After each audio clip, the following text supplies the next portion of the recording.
तो तुम्हारे स्कूल के एग्जाम्स जैसे ही खत्म होते हैं ना, तुम्हारे घर वालों का एक ही मोटिव होता है कि इसके सीनियर से पुरानी किताबें लेके इसके मुंह पे मारो। खुश कैसे है हमारा बच्चा। और हाँ, उन किताबों में कवर नहीं होता था, सीधे पेज से ही स्टार्ट होती थी वो किताबें। और किताबों की ऐसी हालत देख के मेरे को कभी कभी लगता था कि हमारे सीनियर लोग सड़क पे बैठ के रगड़ते थे क्या किताबें। और अनवांटेड चैप्टर पहले से ही फटे हुए रहते थे। स्कूल में मैम वाला चैप्टर पढ़ा रही, तुमको चैप्टर ही नहीं मिल रहा है। मैम वो हमारी बुक में पेज नंबर 90 से 180 तक है ही नहीं। एनीवेज, गर्मी की छुट्टियाँ। तो गर्मी की छुट्टियाँ पढ़ते से हम लोगों ने असेंबल करा हमारा ग्रुप, दाल बाटी युवा मंडल। हाँ, हमको भी हमारे ग्रुप का नाम शुरुआत में थोड़ा ऐसा अजीब लग रहा था, कुछ ऐसे किसी चीज कमी लग रही थी, तो फिर हमने दाल बाटी प्लस रायता युवा मंडल रख दिया। और हाँ, मेरे को आज तक ये बात समझ नहीं आई कि स्कूल वाले अप्रैल में स्कूल लगा के क्या कर रहे हैं। टीचर लोग तुमको एक एक चैप्टर पढ़ा देंगे अप्रैल में, और फिर जब तुम भूले भटके 2 महीने की गर्मी की छुट्टियों के बाद स्कूल आओगे। बेटा, अप्रैल में पूरा कोर्स निपटा दिया था अपन ने, आंखों आंखों में भटिंग भटिंग करके चैप्टर निपटाते, याद नहीं क्या तुमको? कब?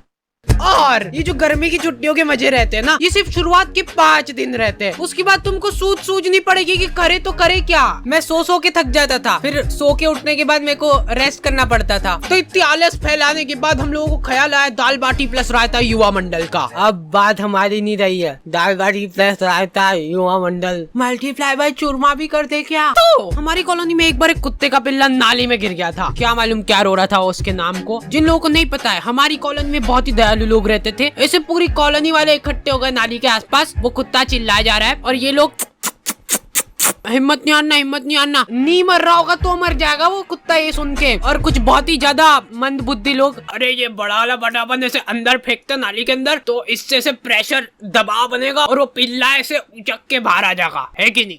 घर जाओ, आप हो गया आपका। और लड़कियां, ओह वाह कितना क्यूट है, मर जाएगा वो। फिर मैंने सोचा कि ये दुनिया बहुत ही मतलबी है, इसलिए मेरे को भी अब मतलब ही बनना पड़ेगा, क्योंकि वहाँ पे लड़कियां भी थी। तो मेरे को ऐसा लगा कि अरे मैं ऐसे किसी की जान बचा के एकदम हीरो की क्या बात है, ऐसा कुछ हो जाएगा। अरे आजा आजा आजा आजा। और मैं पूरा ऐसे डायलॉग वगैरह लिख के ले गया था कि पिल्ले को निकाल के ये बोलूंगा, अगर मैं नाली में हाथ डालने से किसी बेजुबान की जान बच रही है तो मैं डालने के लिए तैयार हूँ हाथ नाली में। कोई सुन ही नहीं रहा है। ये डोकरा वो वीडियो रिकॉर्ड करके मेरे को व्हाट्सएप पे भेजा और लिखता है लमाओ हिंदी में। हिंदी में लमाओ लिखा है इसने। मेरे को ऐसा लगा था कि जब भी हम लोग ऐसे कॉलोनी में निकलेंगे तो लोग गाना चलाने लग जाएंगे, हीरो हीरो हीरो। नहीं, कुछ नहीं करा इन लोगों ने, ये लोग कुत्ते को अप्रिशिएट कर रहे हैं। देख, मैं बोला था ना हिम्मत नहीं आ रही तो निकल गया ना तू। देखो यार, कॉलोनी वालों ने मेरे को शाबाशी वगैरह नहीं दी, वो सब ठीक है, लेकिन इनको क्या मालूम क्यों ऐसा लगने लग गया कि मेरे को नाली में हाथ डालने में मजा आते हैं। मेरे पास नाली साफ करने के लिए ऑफर आने लग गए, लेकिन मैंने सारे ऑफर्स को ठुकरा दिया।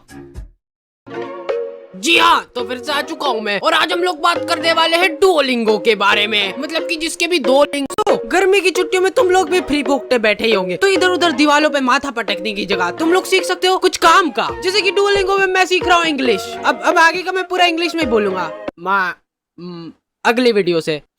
अभी सीख रहा हूँ ना, अभी सीखा थोड़ा ना हूँ। और सबसे बढ़िया बात, ये डुओलिंगो बिल्कुल ही फ्री ऐप है, समझ लो फ्री। तुम लोग इंग्लिश, हिंदी और 40 अलग अलग लैंग्वेजेस सीख सकते हो। लड़कियों को फिर तुमसे वो होगा, मतलब आकर्षित हो जाएगी लड़कियां तुमसे कि हिंदी में नहीं पढ़ रही तो इंग्लिश बोलने वाली लड़की को, मतलब ऐसे फिर 40 लैंग्वेज आएगी, तुम मतलब पूरे वर्ल्ड की लड़कियों को आकर्षित कर लोगे। तो डुओलिंगो को यूज करना बहुत ही सिंपल है, क्योंकि इसका इंटरफेस है बिल्कुल मस्त। So go and download Duolingo and learn a new language now. Link is in the description. फिर हम लोगों ने रोज शाम को क्रिकेट खेलना चालू करा, साइकिल का स्टंप लगा के। लेकिन हम लोग जैसे ही खेलना चालू करते थे ना, ये डोकरा 1 किलो तंबाकू की थैली लेके आता था और इसके घर का गेट खोल के वहीं पे सामने फंसर के बैठ जाता था। और इस डोकरे के आसपास भी बॉल चल जाती थी ना, तो ये हमारी बॉल लेके घर में भग जाता था। अब इस डोकरे के पास ऐसे बॉल तन-तनाते हुए जा रही है और ये डोकरा आजा गले मिलना है क्या तुमको बॉल से? ये क्या है? नहीं, क्या पोज है? वो प्लास्टिक की बॉल ऐसे चट करके चीटी ना। हमको तो बहुत मजा आ गए थे, वर्थ इट था हमारा खेलना। अरे यार, इनकी तो सांस चल रही है, ये हमारे नहीं क्या? मारे जा रहे डोकरे। खैर, अभी तक तो हो गया मजाक मस्ती चुटकुले वगैरह, लेकिन तुम लोगों ने अभी तक मेरा इमोशनल साइड देखा नहीं है। रुमाल वगैरह रख लेना पास में सेबड़ा पोंछने के लिए। तो एक बार की बात है, एक छोटे से गांव में एक छोटा सा डोकरा रहता था। मतलब हाइट छोटी थी उसकी। उस डोकरे को चूसने का बहुत शौक था, आम चूसने का बहुत शौक था। वो बहुत ही गरीब था, उसके पास आम खरीदने तक के पैसे नहीं थे, इसलिए जो लोग आम खाते थे उनके पास जाके बैठ जाता था और उनको नजर लगाता था। आपको भी खाना आम? 2 मिनट चट निकल जैसे, आम चाहिए इनको। तो वो डोकरे को कभी आम तो नसीब नहीं हुआ, लेकिन वो डोकरा हमेशा आम की गुठलियां समेटा करता था। 1-2 बार तो फालतू में ही लोगों ने उसको कूट दिया, ऐसे ही मजा आते थे लोगों को। फिर धीरे धीरे टाइम गुजरता गया और अचानक एक दिन वो डोकरा मर गया।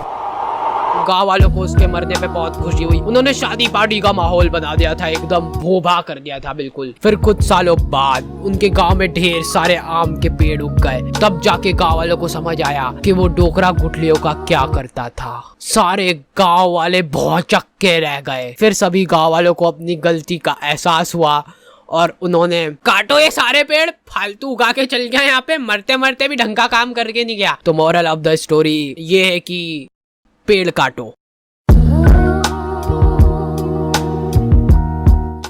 हम लोगों ने सोचा कि फिजिकली तो ठीक है, पर ऐसे मेंटली भी ग्रो करना पड़ेगा अपने आप को। तो हम लोगों ने मेरी अच्छी बढ़िया रिमोट कंट्रोल कार थी, उसको तोड़ के उसकी मोटर निकाली और ये मैं बोल रहा था अपन में बहुत पोटेंशियल है, पर अपने को मालूम नहीं अपने दिमाग की सीमाएं।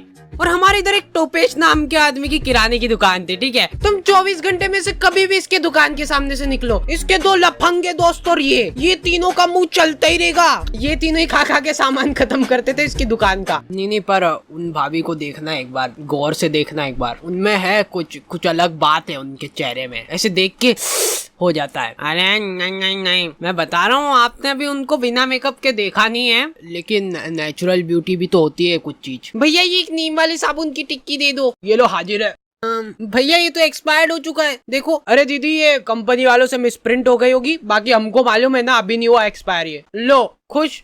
नहीं भैया रहने दो। अब ये तीनों अपना पॉइंट प्रूव करने के लिए टंकी के नीचे नहा के बता रहे हैं। देखो दीदी ये झाग बन रहा है बढ़िया, देखो कुछ हो रहा है क्या? हमको कुछ नहीं हो रहा ना। लो ले जाओ, मैं कह रहा हूँ, लो अब ले जाओ। ये वाले एक ही था हमारे पास, बाकी के सारे साबुन ये दोनों खा गए।